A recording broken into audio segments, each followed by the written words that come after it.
শুধু বিঘে দুই ছিল মোর ভুঁই, আর সবই গেছে ঋণে। বাবু বলিলেন, বুঝেছ উপেন, ও জমি লইব কিনে। কহিলাম আমি, তুমি ভূস্বামী, ভূমির অন্ত নাই। চেয়ে দেখো মোর, আছে বড় জোর মরিবার মতো ঠাঁই। শুনে রাজা কহে, বাপু জানো তো হে, করেছি বাগানখানা। পেলে দুই বিঘে প্রস্তে ও দিঘে সমান হইবে টানা, ওটা দিতে হবে। কহিলাম তবে, বক্ষে জুড়িয়া পানি, সজল চক্ষে করুণ রক্ষে গরিবের ভিটেখানি। সপ্তপুরুষ যেথায় মানুষ, সে মাটি সোনার বাড়া। তৈনের দায়ে বেচি বসে মায়ে, এমনই লক্ষ্মী ছাড়া। আখি করি লাল, রাজা ক্ষণকাল রহিল মৌনভাবে। কহিলেন শেষে ক্রূর হাসি হেসে, আচ্ছা সে দেখা যাবে। পরে মাস দেড়ে ভিটে মাটি ছেড়ে বাহির হইনু পথে। করিল ডিক্রি সকলে বিক্রি, মিথ্যা দিনার ক্ষতে। এ জগতে হায় সেই বেশি চায়, আছে যার ভুরি ভুরি। রাজার হস্ত করে সমস্ত কাঙালের ধন চুরি। মনে ভাবিলাম, ভগবান মোরে রাখিবে না মোহগর্তে। তাই লিখি দিল বিশ্ব নিখিল দুবিঘার পরিবর্তে। সন্ন্যাসী বেশে ফিরি দেশে দেশে, হইয়া সাধুর শিষ্য। কত হেরিলাম মনোহর ধাম, কত মনোহর দৃশ্য। ভূধরে সাগরে বিজনে নগরে যখন যেখানে ভ্রমি, তবু নিশিদিনে ভুলিতে পারিনে সেই 2 বিঘা জমি। মাঠে ঘাটে বাটে এই মতো কাটে বছর 15-16। একদিন শেষে ফিরিবারে দেশে বড়ই বাসনা হলো। নমো নমো নমো সুন্দরী মম জননী বঙ্গভূমি। গঙ্গার তীর স্নিগ্ধ সমীর, জীবন জুড়ালে তুমি। অবারিত মাঠ, গগন ললাট, চুমে তব পদধূলি। ছায়া শনিবীর, শান্তির নীর, ছোট ছোট গ্রামগুলি। পল্লব ঘন আম্র কানন, রাখালের খেলা গেহ। স্তব্ধ অতল দিঘি কালো জল, নিশীথ শীতল স্নেহ। বুক ভরা মধু, বঙ্গের বধূ জল লয়ে যায় ঘরে। মা বলিতে প্রাণ করে আনচান, চোখে আসে জল ভরে। 2 দিন পরে দ্বিতীয় প্রহরে প্রবেশেন নিজ গ্রামে। কুমোরের বাড়ি দক্ষিণে ছাড়ি, রথতলা করি বামে।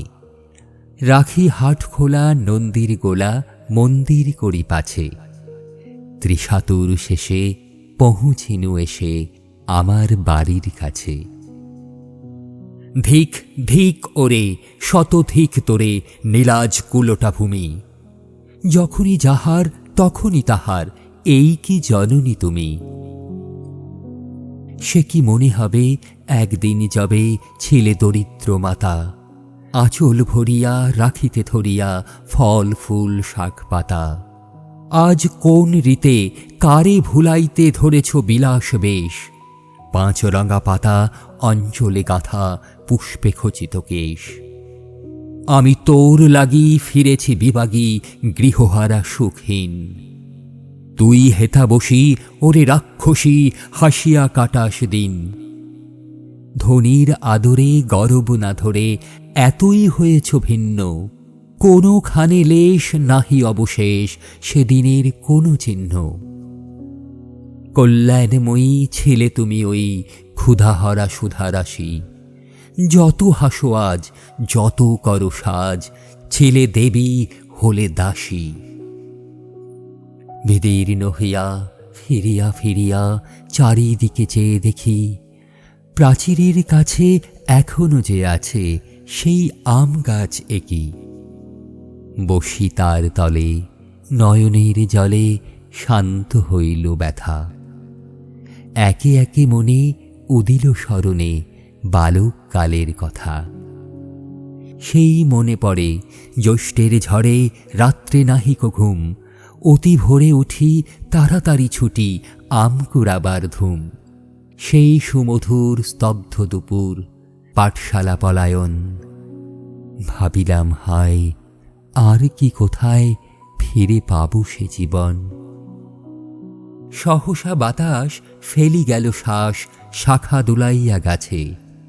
দুটি পাকা ফল লহিল ভূতল আমার কোলের কাছে। ভাবিলাম মনে, বুঝি এতক্ষণে আমারই চিনিল মাতা।